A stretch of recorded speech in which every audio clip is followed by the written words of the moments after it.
नमस्कार, the wire में आपका स्वागत है। ये है द वायर का चाय खाना। चाय खाना यानी टी हाउस। गांव देहात कस्बों में गली नुक्कड़ पर आपने देखा होगा, चाय की दुकानों पर अखबार पढ़े जाते हैं, रेडियो सुना जाता है और अब तो यूट्यूब के वीडियोस, द वायर के वीडियोस भी देखे जाते हैं। उस चाय खाने को हम द वायर के ऑफिस में ले आए हैं। यहाँ पर शख्सियतों से आपकी मुलाकात कराएंगे जो चुनाव को प्रभावित करेंगे।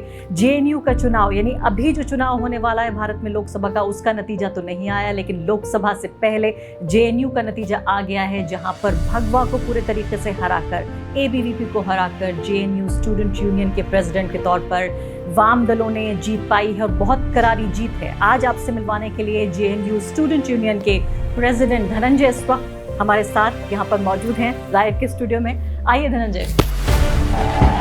आप जानते हैं कि सामुदायिकता का जाल इस तरह से खोला जा रहा है पूरे देश में, जहाँ पे नफरती उन्माद फैलाया जा रहा है। आप देख लीजिए, मुजफ्फरनगर से लेकर आसाम तक, उसके साथ दिल्ली तक जिस तरह के दंगे, जिस तरह की आग लगाई गई है, मुसलमानों का जन सजाया हुआ है, उसके खिलाफ हम खड़े हैं।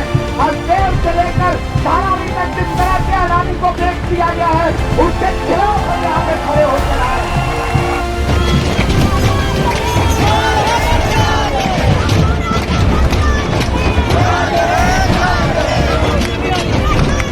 धनंजय, आपका बहुत बहुत स्वागत है। लेकिन यहाँ पर जो हमारा चाय खाना है, वायर का ये स्टूडियो, यहाँ पर द वायर के रिपोर्टर्स मौजूद हैं जो कि तमाम पॉलिटिक्स कवर करते हैं, सोसाइटी कवर करते हैं। अजय आशीर्वाद हैं, श्रवस्ती हैं, अतुल हैं, जीशान हैं, अंकित हैं और हमारे वीडियो एडिटर्स भी वहाँ बैठे हुए हैं।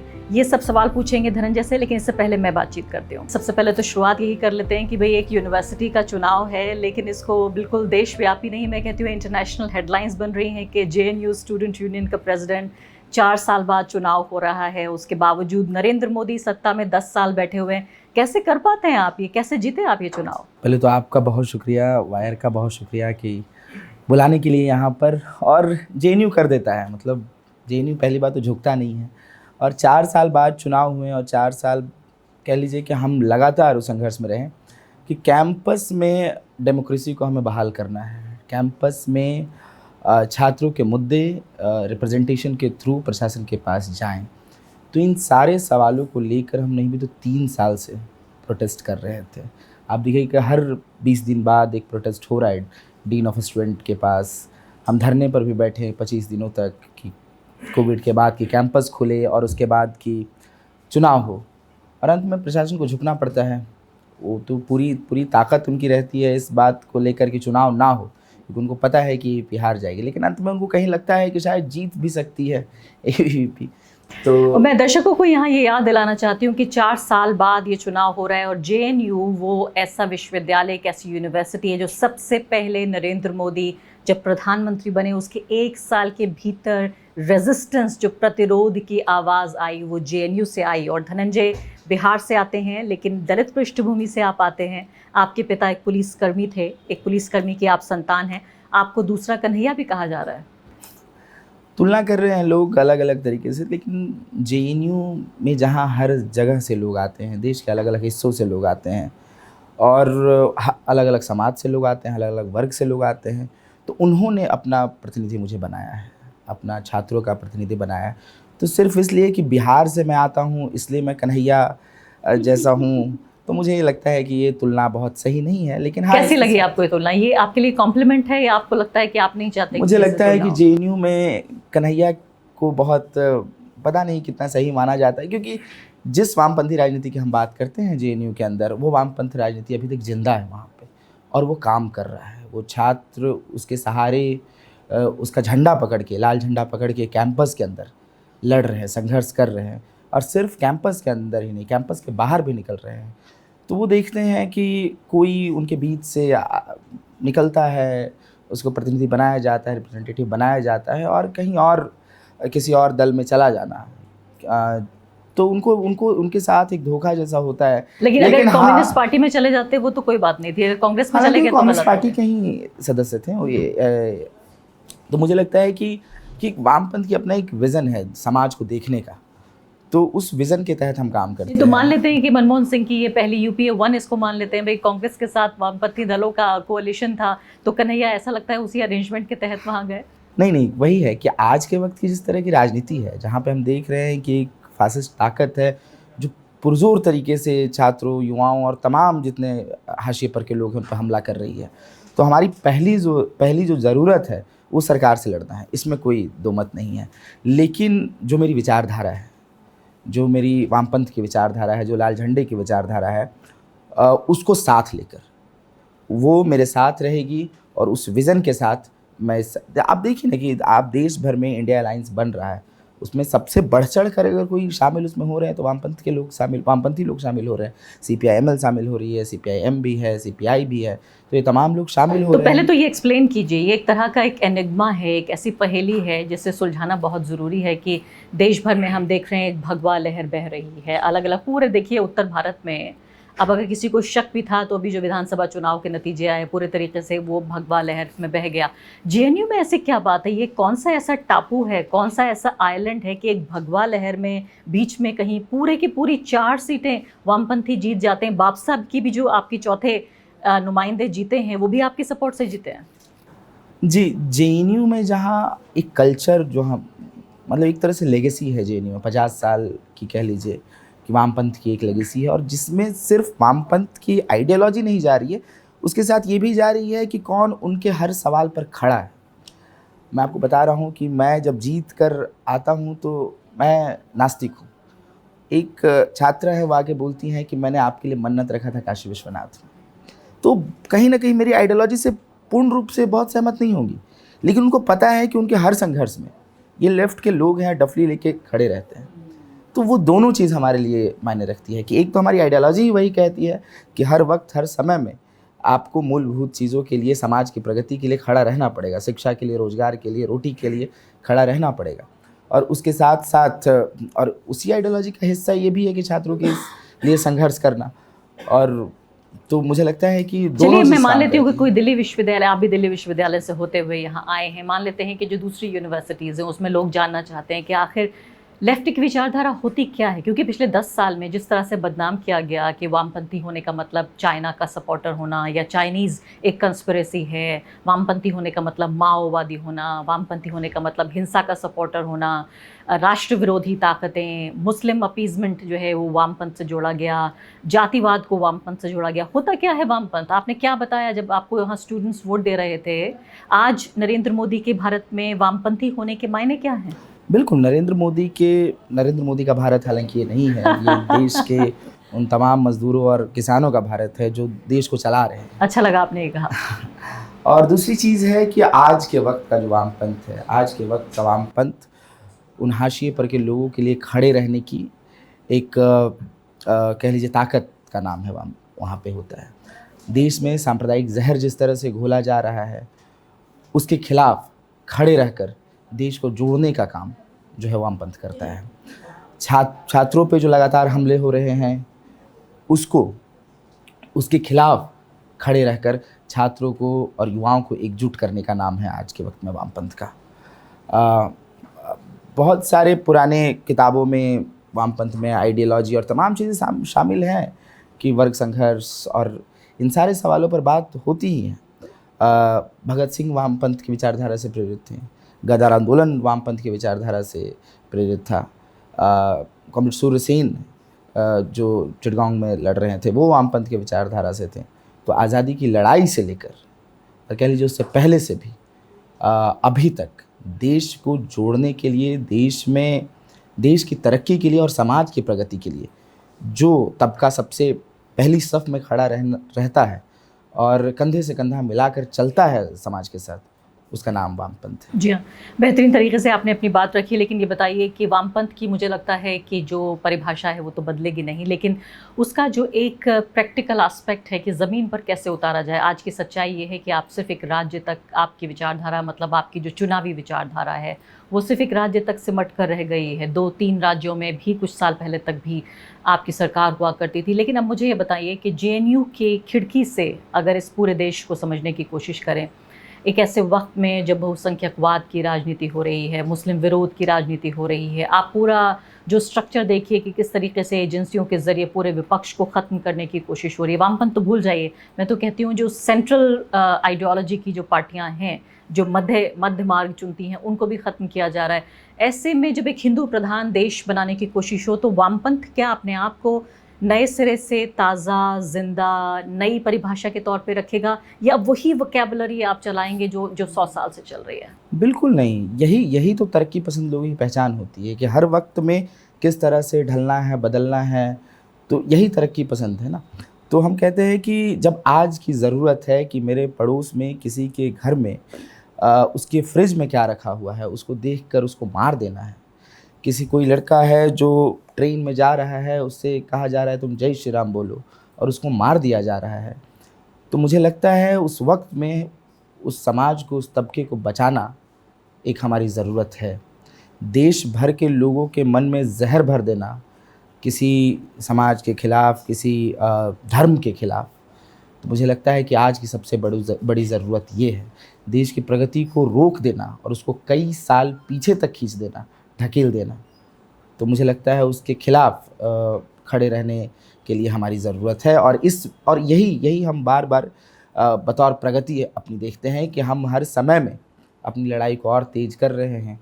जानिए ना, जब 2014 में सरकार आई थी तो बहुत लोग मानने के लिए तैयार नहीं थे कि फांसीवाद और किस तरह से जहर घोला जाएगा, ये सरकार है। लेकिन मुझे लगता है कि वामपंथियों ने सबसे पहले इस बात को जाना, और अभी से नहीं, जब बाबरी मस्जिद ढाया जा रहा था तब से, कि भारतीय जनता पार्टी किस तरह का संगठन है, आरएसएस किस तरह का संगठन है, किस तरह से वो दिमागों में लोगों घुस गई है, लोगों को दुश्मन बनाने के लिए तैयार है, और सत्ता जो बोलना चाहती है वो लोग बोल रहे हैं।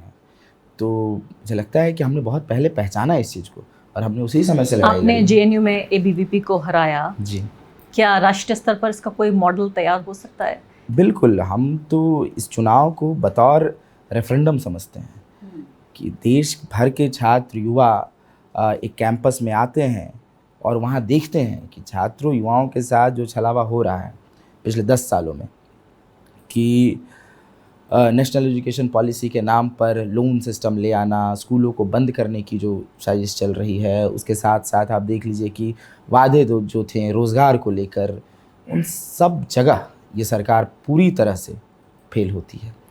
और यहाँ के छात्रों ने इस चीज़ को देखा है और उन्होंने बतौर रेफरेंडम एक मैंडेट उस सरकार के खिलाफ़ दिया है। और हमारे जो इस कैंपस में या फिर देश भर के जो देश को बचाने की लड़ाई लड़ रहे हैं, संविधान को बचाने की लड़ाई लड़ रहे हैं, जो कैंपसेस को बचाने की लड़ाई लड़ रहे हैं, जो हायर एजुकेशन को बचाने की लड़ाई लड़ रहे हैं, उनके पक्ष में मैंडेट है। इससे पहले कि मैं आपसे ये पूछूं कि जेएनयू के अंदर आपकी कितनी ज़रूरत है और जेएनयू के बाहर उस लार्जर रोल को क्या आप समझ पा रहे हैं, मुझे बताइए कि जेएनयू को तोड़ने की, जेएनयू को ढाने की जिस तरह से कोशिश की गई, जितनी बदनाम करने की कोशिशें हुई, इसमें फ़िल्म तक का इस्तेमाल किया गया। कई फिल्मों में जेएनयू को दिखाया गया कि भाई देश में एक ऐसा टापू है, एक ऐसी यूनिवर्सिटी है जो देश विरोधी ताकतों से भरा हुआ है। आपके वाइस चांसलर से लेकर तमाम लोगों को इस तरह से बनाया गया कि पूरे तरीके से कि जो उसका ओरिजिनल कैरेक्टर था, जो चरित्र था, जिसकी वजह से जेएनयू बना, उसको ढा दिया जाए। अगर हम ये देखें कि नरेंद्र मोदी जितने शक्तिशाली रूप में अभी उभर रहे हैं, उनकी पार्टी बीजेपी और आरएसएस, और अब की बार वो 400 पार कह रहे हैं, चलिए 400 पार न सही तो 300 पार, 300 पार न सही तो 272 पार, इतना कम से कम उनको आ जाएगा, जादुई आंकड़ा वो छू सकते हैं। ऐसी तमाम संभावनाएं हैं। क्या कोई सूत्र आपके पास ऐसा है विपक्षी पार्टियों के लिए इस वक्त जिसमें आप ये कहें कि भाई देखिए जेएनयू में हमने भगवा ताकतों को ऐसे हराया, ऐसे आप राष्ट्रीय स्तर पर नरेंद्र मोदी को हरा सकते हैं? बिल्कुल, हम बार बार यही कहते हैं कि जहाँ बीजेपी धर्म के नाम पर राजनीति कर रही है, आप देखिए ना कि इंटरिम बजट जब आता है तो वेलफेयर का कोई सवाल ही उसमें नहीं रहता है। हमारे मतलब यूजीसी का 61% फंड कट कर दिया जाता है, क्योंकि उनको भी पता है कि देश अब धर्म के रंग में रंग चुकी है। उनको भी पता है कि अब हमें बीजेपी को वोट किस लिए मिलेगा और किस तरीके से मिलेगा। और तो हम दूसरी तरफ देखते हैं कि लेकिन हम और जैसे जेएनयू में भी यही कोशिश है, एबीवीपी की भी, वो भी बहुत धर्म के आधार पर मतलब बांटने की कोशिश करती है। वहाँ भी ईसी का चुनाव हो रहा था तो हम वहाँ देखते हैं कि कोई भी मुस्लिम व्यक्ति का नाम आ रहा था तो वो उसके खिलाफ वोट कर रहे थे, ऑब्जेक्शन कर रहे थे उसके खिलाफ, और महिलाओं का भी नाम आ रहा था। तो हमने वहाँ उस प्लैंक पे नहीं खेला। हम जो वो कर रहे हैं हम उनकी राजनीति में नहीं हुए। हमारा राजनीति है छात्रों को, युवाओं को एकजुट करना और उनके हक हुकूक की बात करना। लेकिन देश में कई ऐसी पार्टियां हैं जो उनके उसके पिच पे खेलने लगते हैं। वो जैसे वो जय श्री राम बोलते हैं तो ये जय हनुमान बोलने लगते हैं, वो जय श्री राम बोलते हैं जय काली बोलने लगते हैं। आपको देश की जनता ने चुना है, आपको किसी राज्य की जनता ने चुना है इसलिए कि आप उनके रोटी, रोजगार और शिक्षा पे सबसे ज्यादा ध्यान लेकिन जब राष्ट्रीय भावना ही एक बन गई हो, ऐसे में ऑपोजिशन के लिए स्कोप क्या बचता है? कई लोग कहते हैं कि कांग्रेस पार्टी ने जो राम मंदिर का उद्घाटन हो रहा था उसका बॉयकॉट करके बहुत बड़ी गलती की। मुझे नहीं लगता है कि भावना है, आस्था अपनी जगह पे एकदम मायने रखती है, इसमें मुझे कुछ दो राय नहीं। लेकिन धर्म और कम्युनलिज्म तो एक दो अलग चीज़ है। आप तो नास्तिक हैं, आप कैसे समझेंगे भावना क्या है? राष्ट्र जो धार्मिक भावना जो है, मेरी माँ धार्मिक है। अच्छा, धार्मिक है। तो मैं उनको कभी नहीं बोलने जाता हूँ। जैसे मुझे पता है कि वो किसी दूसरे धर्म के प्रति नफरत नहीं रखती है, इतना मुझे पता है। और मैं यही देखता हूँ कि ये धार्मिक है और ये सांप्रदायिक है। फर्क है दोनों में? बिल्कुल फ़र्क है, बड़ा फ़र्क है। सांप्रदायिक होता है कि नफ़रत करने लगता है एक दूसरे से, दूसरे धर्मों से, और जो धार्मिक होता है वो अपने आस्था के प्रति प्रेम करता है। ऐसा मैंने अपनी माँ को और अलग समाज के अलग, बड़ी प्यारी बात आपने कही। हाँ, तो देखा है हमने। तो मैं वही कह रहा हूँ कि आप उनके पिच पे नहीं खेलेंगे, आप वेलफेयर, ज़्यादा से ज़्यादा वेलफेयर की बातें करेंगे, एकजुट करेंगे, आप एक साथ रहेंगे। चाहे कोई ये पार्टियाँ हैं जो भी आज लड़ रही हैं, लड़ने वाली हैं, गठबंधन के साथ लड़ने वाली है। आप देखिए ना कि हम इस कैंपस में जब लड़े तो हम लेफ्ट पार्टियों के साथ मिलकर लड़े।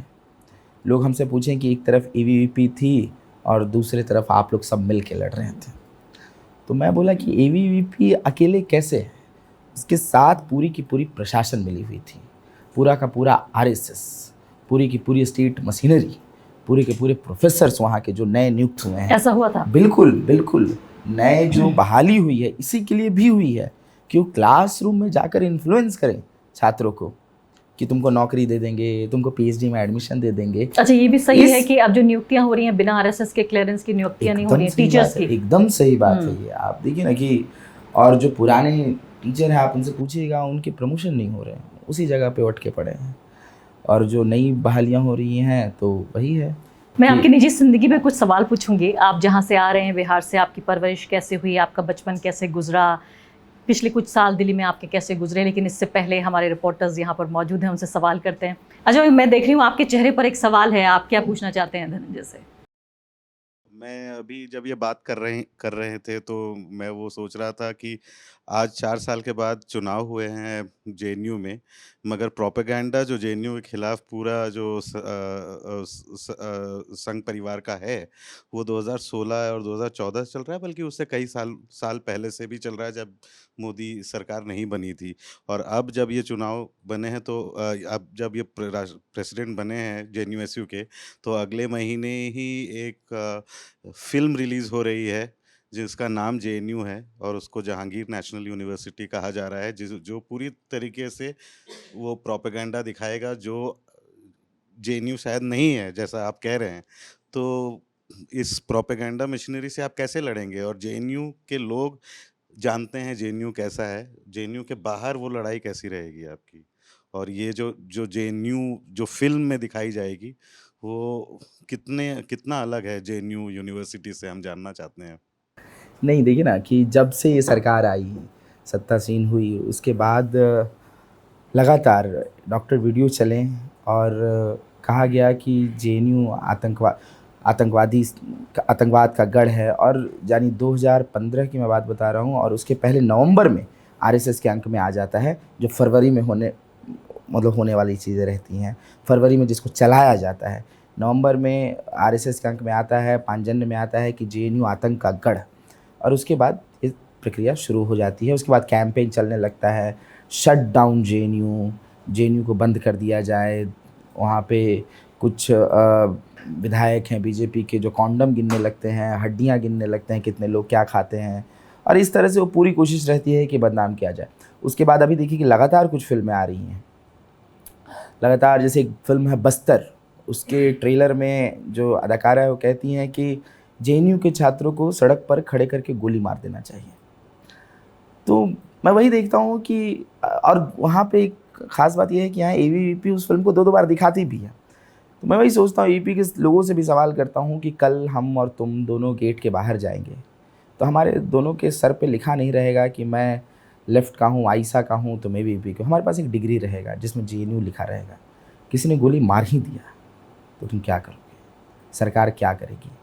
और जिस तरह की फिल्में आ रही हैं, जैसे अभी आपने बताया JNU का जिक्र किया, तो बीजेपी प्रोपेगेंडा टीम को तो पता नहीं है, एक तो JNU उनको बड़ा मज़ा आता है, JNU तो नाम ही है, और एक मुसलमान का नाम डाल दो, मतलब एक मुस्लिम नाम डाल दो ताकि वो और मसाला फिट हो जाए और इसको कॉम्युनलाइज़ किया जा सके और ख़तरनाक दिखाया जा सके ताकि लोग और नफरत करें। लेकिन आपकी तो स्टूडेंट यूनियन में आपने बाकायदा टिकट दे के नॉमिनेट करके एक मुसलमान को चुन लिया, तो और ज़्यादा आपने ईंधन दे दिया है उनको। ज़ीशान यहाँ पर मौजूद है। ज़ीशान युवा रिपोर्टर हैं और मुझे तो पता नहीं ज़ीशान आप JNU गए नहीं गए, लेकिन मेरी ये किस्मत ऐसी नहीं रही। मैं अलीगढ़ मुस्लिम यूनिवर्सिटी गई, लेकिन जवाहरलाल नेहरू यूनिवर्सिटी जाने की मेरी किस्मत नहीं थी। आप JNU गए? नहीं, मैं जामिया गया, लेकिन हमेशा जामिया रहते हुए भी जब भी चुनाव होते थे तब हमारा रुख JNU की तरफ होता था, बाकी जैसे स्टूडेंट्स आते हैं। लेकिन मैं आपको थोड़ा सा वही इंटरनल जो आपका चुनाव से रिलेटेड सवाल करना चाह रहा हूँ कि बापसा को आपने सपोर्ट किया क्योंकि स्वाति सिंह का अचानक कैंडिडेचर 4 घंटे पहले कैंसिल कर दिया गया। वो बाकी सारी गणित के हिसाब से सारी चीज़ें आपकी सही है, लेकिन बापसा के लोगों का जो कहना है कि इसको लेफ़्ट सपोर्टेड कहना बड़ा गलत है और आप इससे एक तरीके से मार्जिनलाइज लोगों को वो श्रेय नहीं दे रहे जीत का। आप ये कह रहे कि अब आप हमारी मर्जी पे जीत गए हैं, although you yourself are a Dalit, but आप इस क्रिटिसिज्म को कैसे देखते हैं? बापसा बता भी दीजिए दर्शकों को। बापसा उसका full form I am sorry मुझे नहीं पता, लेकिन बहुजन अम्बेडकर फुले, हाँ बिरसा फुले। और उसको मैं थोड़ा सा ये करता हूँ क्योंकि मैं JNU गया था और JNU इलेक्शन में आपने थोड़ा सा इलेक्शन भी कवर किया थोड़ा पूरा। कवर किया है। तो एक दिन पहले स्वाति सिंह का जो नॉमिनेशन था वो कैंसिल कर दिया जाता है। उस पर भी कई सारे सवाल उठे क्योंकि जिस तरह से इलेक्शन कमीशन ने कुछ घंटों पहले उनका नॉमिनेशन कैंसिल किया जाता है। तो बापसा का ये स्टैंड था कि बापसा ने ये कहा कि हमने लेफ्ट जो यूनियंस है जैसे कि आपसे है कि हमने समर्थन नहीं मांगा। उन्होंने स्टेटमेंट भी जारी किया था और बाद में भी जो चुनकर आई है आर्या, उन्होंने भी ऐसे ट्वीट किया है जिसमें मेंशन नहीं किया लेफ्ट्स के जो पैनल्स हैं। तो इसको आप किस तरह से देखते हैं?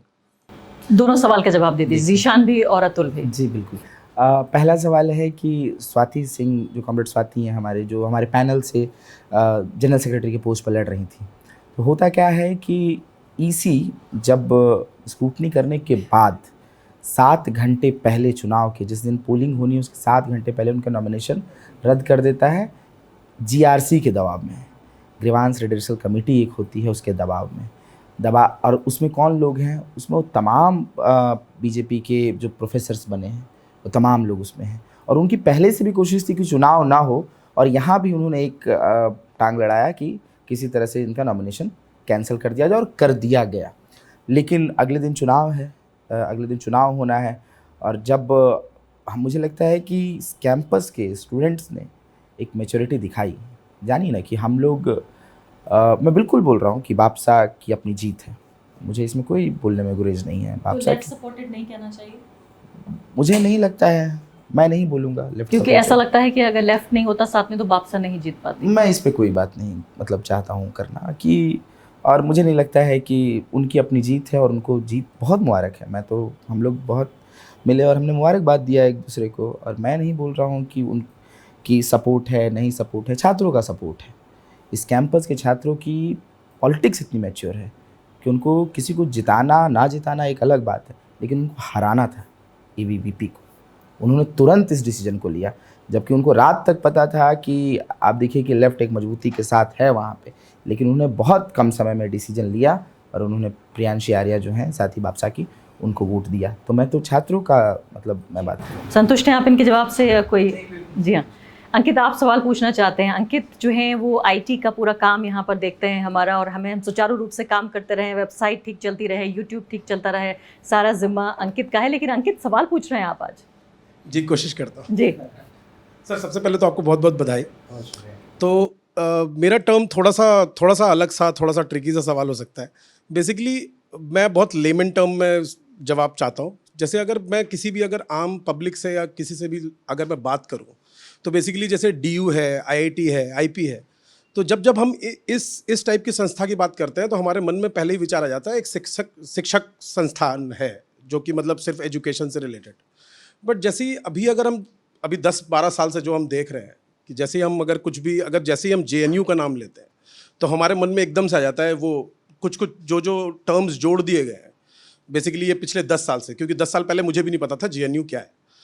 बट अब जो टर्म्स जोड़ दिए गए हैं, लेमन टर्म्स जो जोड़े गए हैं वो है आंदोलन, ban, protest, anti Muslim, anti Hindi, anti हिंदूवाद, ये वो एंटी नेशनल टर्म्स। तो ये सब चीज़ें मतलब वो एजुकेशन इंस्टीट्यूट की जगह ये सब टर्म्स आने लग जाते हैं जैसे ही हम नाम लेते हैं। तो क्या हम आगे चल के आपके रहते हुए हम मतलब ये छवि सुधारने का भी काम करेंगे? बहुत अच्छा सवाल है। मतलब वो ये कह रहे हैं आप जो हैं वो एंटी प्रोग्रेस यानी भारत की प्रगति के खिलाफ हैं, आप हमेशा बैन, प्रोटेस्ट, यूनियन वगैरह बनाते रहते हैं आप।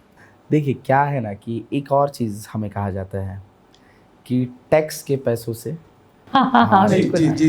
बल्कि मैंने भी आपसे पूछा कि सब्सिडी आपके के पैसों से या सब्सिडी के पैसों से हमारे पैसों से मतलब चल रहा है संस्था। तो टैक्स देता कौन है? इस देश के तमाम लोग देते हैं टैक्स, हर एक चीज़ पे टैक्स है, लोग देते हैं, हम उससे पढ़ते हैं। तो उस टैक्स का हम फ़र्ज़ अदा करते हैं उनकी बात बोलकर। उनके लिए उन पर अगर कोई हमला होता है, चाहे इस देश के किसानों पर हमला होगा तो JNU बोलेगा, चाहे मणिपुर को 2 हिस्सों में बांटने की कोशिश होगी तो JNU बोलेगा, उसके साथ देश में कहीं भी किसी भी वर्ग पर हमला होता है तो JNU प्रोटेस्ट करता है, आंदोलन करता है, क्योंकि वो उसकी ज़िम्मेदारी है, उसका फ़र्ज़ है। तो बतौर टैक्स की हम रिटर्न करते हैं उनको कि आपके लिए हम बोलने के लिए यहाँ पे तैयार हैं, जो आप हमको पढ़ा रहे हैं, जो आप हमको सिखा रहे हैं, जो हम क्लासरूम में पढ़ रहे हैं, तो आपके पैसे से पढ़ रहे हैं और आपके लिए ही बोलना मेरी ज़रूरत है। आप देखिए ना कि हम तमाम सवालों पर, चाहे क्लासरूम में एक बल्ब फ्यूज हो जाता है उस सवाल पर भी प्रोटेस्ट करते आपको दिखेंगे, और आप देखिए कि यूक्रेन और रशिया के वॉर को भी हम गंगा ढाबा पे बैठ के सुलझाते हुए मिलेंगे। तो हम हर एक सवाल पर बोलने के लिए हमेशा खड़े रहते हैं, तैयार रहते हैं, और हमें बहुत ज़्यादा सब्सिडी मिलती है और इस बात का हमें खुशी है और देश की तमाम यूनिवर्सिटी को मिलनी चाहिए। तो इसका तो हमें अदा करना पड़ेगा। श्रवस्ती, आप कुछ पूछना चाहती हैं? आप बता रहे हैं कि आप JNU में जो पॉलिटिक्स करते हैं ऑब्वियसली उसमें राष्ट्रीय पॉलिटिक्स का बहुत बड़ा प्रभाव है और आप उसको उठाते रहेंगे, और JNU का रोल हिस्टोरिकली भी रहा है नेशनल इश्यूज़ को हाईलाइट करने में, और एक तरीके से देखा जाए तो डिसेंट का एक बहुत इम्पॉर्टेंट पार्ट JNU रहा है। बट JNU पे जो असॉल्ट हुआ है जो कैंपस लाइफ पे और जो स्टूडेंट्स की लाइफ में, जो आपने अपनी इलेक्शन कैंपेन में भी हाईलाइट किया है, फ़ी हाइक हो या फिर हॉस्टल का सिचुएशन हो, ये एक तरीके से अगर हम देखें तो जब इलेक्शन कैंपेन चलता है JNU में तब लोग बात करते हैं, जो चुनाव के लिए लड़ते हैं तब बहुत इसको उठाया जाता है। बट जैसे कैंपस का सेशन चलता जाता है ये सारे इश्यूज़ पीछे चले जाते हैं और नेशनल इश्यूज़ फोरफ्रंट पे आ जाते हैं। मैं ये नहीं कह रही हूँ कि नेशनल इश्यूज़ फोरफ्रंट पे नहीं होना चाहिए, बट जो स्टूडेंट्स का एवरीडे लाइफ है, उनका हॉस्टल का अकोमोडेशन, उनका स्कॉलरशिप का पैसा, ये सारे इश्यूज़ को कितनी और हाईलाइट करेंगे आप? और बिकॉज ये रोज़ का ज़िंदगी का सवाल है, वाटर का इशू हो गया, हॉस्टल्स में पानी नहीं है, ये आज का प्रॉब्लम नहीं है, सालों से चल रहा है, बट ये सॉल्व नहीं हो पा रहा है, तो आप इसको कैसे ठीक करेंगे? नहीं, मैं कह रहा हूँ कि इसके दो जवाब हैं। एक पहला ये है कि हम जब परसों हमने शपथ लिया और कल हमने वाटर कूलर के लिए, उसके साथ साथ जो छोटे छोटे इश्यूज़ थे उसके लिए हमने मेमोरेंडम भी सबमिट किया। तो हम पहले ही दिन से जो भी कैंपस के अंदर के इश्यूज़ हैं उस पर हम काम करने लगे।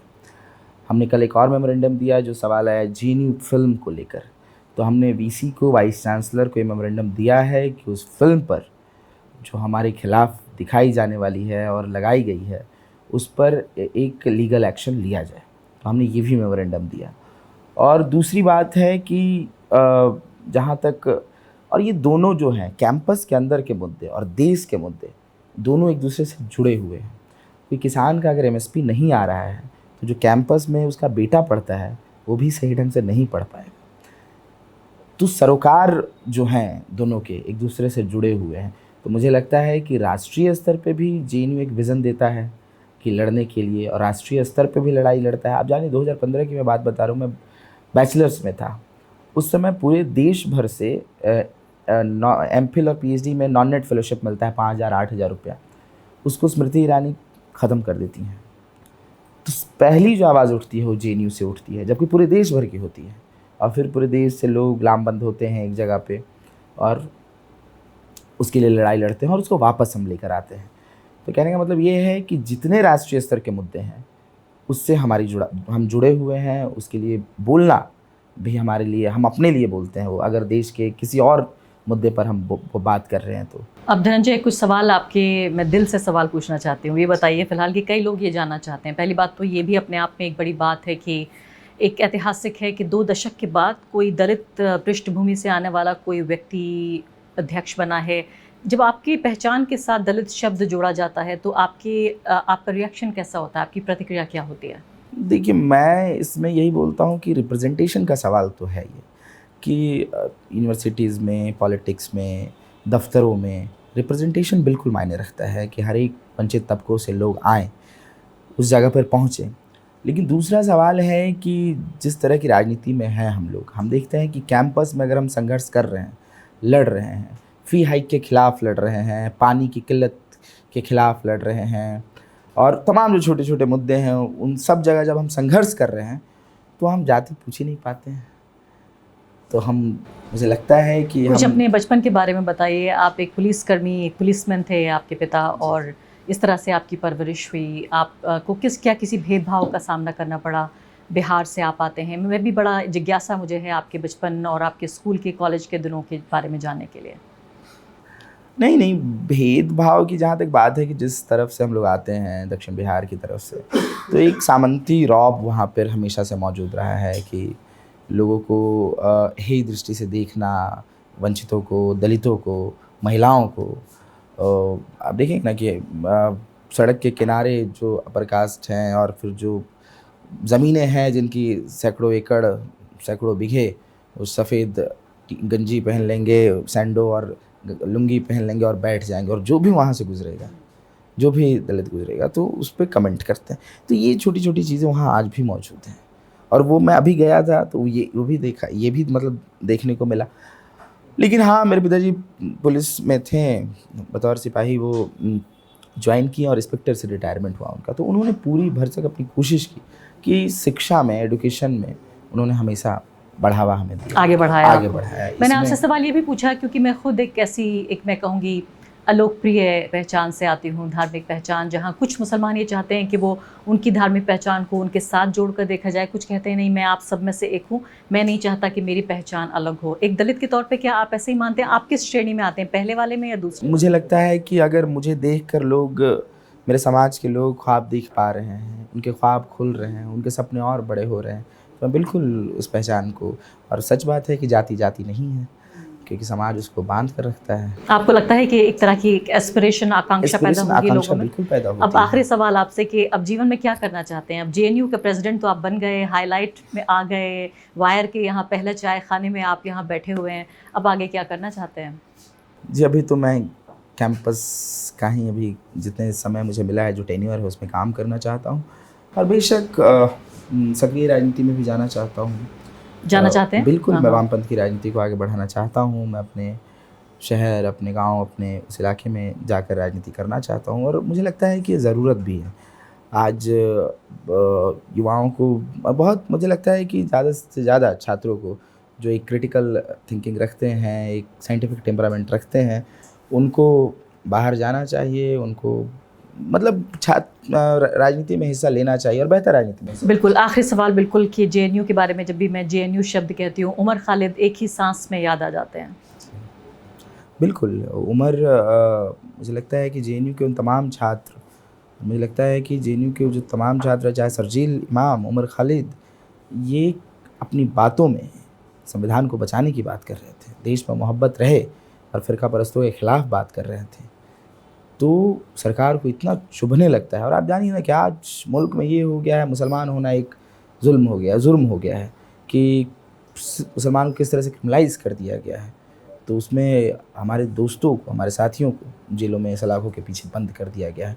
तो जेएनयू से इसकी आवाज़ पुरजोर उठेगी, इसके लिए लड़ाई लड़ी जाएगी, और एक नई यूनियन चुनकर आई है, और अपने दोस्तों के लिए, अपने साथियों के लिए हम लड़ेंगे। बहुत बहुत शुक्रिया धनंजय आपका द वायर के चाय खाने में आने के लिए और इस चर्चा के लिए भी। बहुत शुक्रिया, बहुत शुक्रिया। द वायर के और वीडियोस देखने के लिए सब्सक्राइब करें और बेल आइकन पर क्लिक करें। स्वतंत्र पत्रकारिता की आर्थिक मदद करने के लिए डिस्क्रिप्शन में दिए गए लिंक पर जाएं और अपनी राशि चुनें।